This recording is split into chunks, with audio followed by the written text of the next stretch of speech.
9 suggestions on how to get the most out of this book. Number 1. If you wish to get the most out of this book, there is one indispensable requirement, one essential, infinitely more important than any rule or technique. Unless you have this one fundamental requisite, 1,000 rules on how to study will avail little.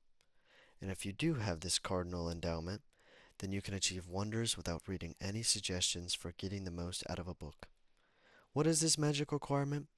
Just this: a deep, driving desire to learn, a vigorous determination and to increase your ability to deal with people. How can you develop such an urge? By constantly reminding yourself how important these principles are to you. Picture to yourself how their mastery will aid you in leading a richer, fuller, happier, and more fulfilling life. Say to yourself over and over, my popularity, my happiness, and self-worth depend on no small extent upon my skill in dealing with people.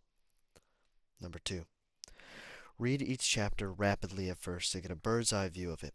You will probably be tempted to rush on to the next one, but don't, unless you are reading merely for entertainment. But if you are reading because you want to increase your skill in human relations, then go back and reread each chapter thoroughly. In the long run, this will mean saving time and getting results. Number 3. Stop frequently in your reading to think over what you are reading. Ask yourself just how and when you can apply each suggestion. Number 4.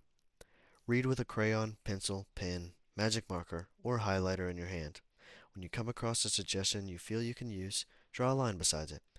If it is a 4-star suggestion, then underscore each sentence or highlight it, or mark it with 4 stars. Marking and underscoring a book makes it more interesting and far easier to review rapidly. Number 5. I knew a woman who had been an office manager for a large insurance concern for 15 years. Every month, she read all the insurance contracts her company had issued that month. Yes, she read many of the same contracts over month after month, year after year. Why? Because experience had taught her that the only way that she could keep her provisions, the only, I apologize. Why? Because because experience had taught her that the only way that she could keep their provisions clearly in mind. I had once spent almost 2 years writing a book on public speaking, and yet I found I had to keep going back over it from time to time in order to remember what I had written in my own book. The rapidity in which we forget is astonishing, especially you, Emery. So if you want to get a real, lasting benefit out of this book, don't imagine that skimming through it will suffice. After reading it thoroughly, you ought to spend a few hours reviewing it every month. Keep it on your desk in front of you every day. Glance through it often. Keep constantly impressing yourself with the rich possibilities for improvement that still lie in the offing.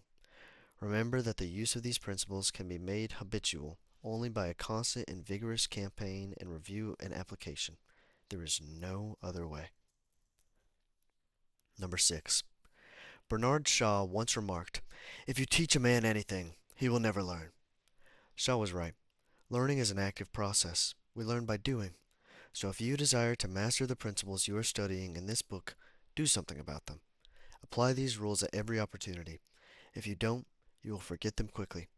Only knowledge that is used sticks in your mind.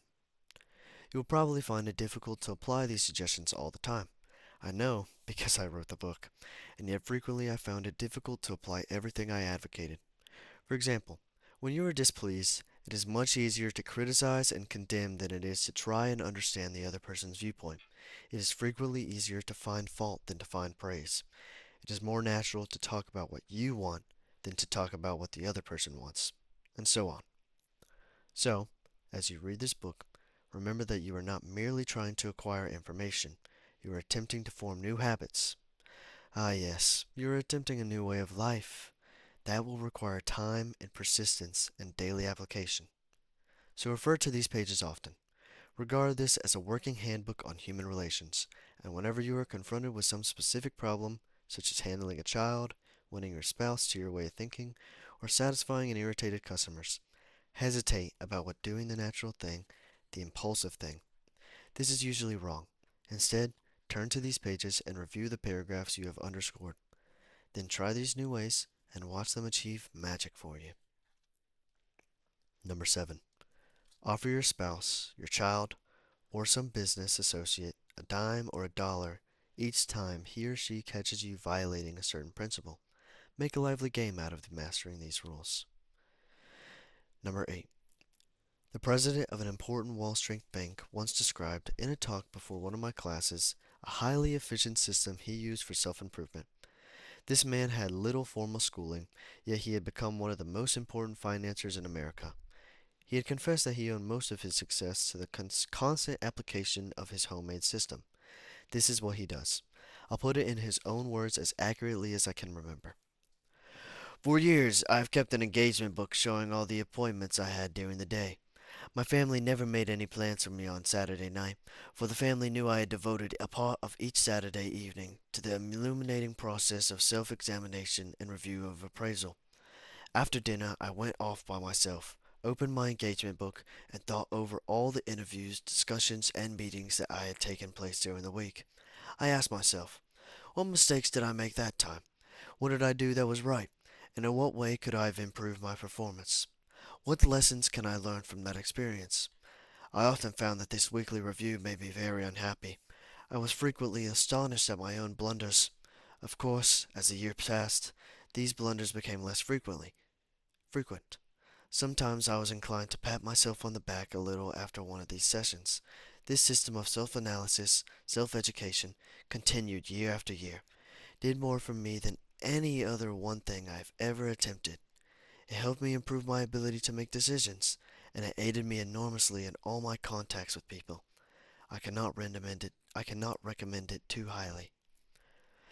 Why not use a similar system to catch up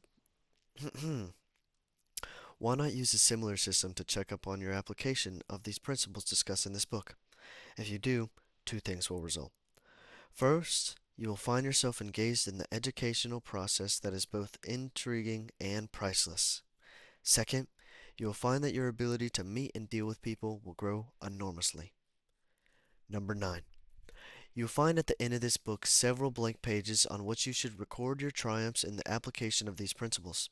Be specific. Give names, dates, results. Keeping such a record will inspire you to greater efforts, and how fascinating these entries will be when you chance upon them in some needing years from now. So, to review, in order to get the most out of this book, A. Develop a deep, driving desire to master the principles of human relations. B. Read each chapter twice before going on to the next one. C. As you read, stop frequently to ask yourself how you can apply each situation. D. Underscore each important idea. E. Review this book each month. F. Apply these principles at every opportunity. Use this volume as a working handbook to help you solve your daily problems. G. Make a lively game out of your learning by offering some friend a dime or a dollar each time he or she catches you violating one of these principles. H. Check up each week on the progress you are making. Ask yourself what mistakes you have made, what improvement, what lessons you have learned for the future. I. Keep notes in the back of this book showing how and when you have applied these principles. End.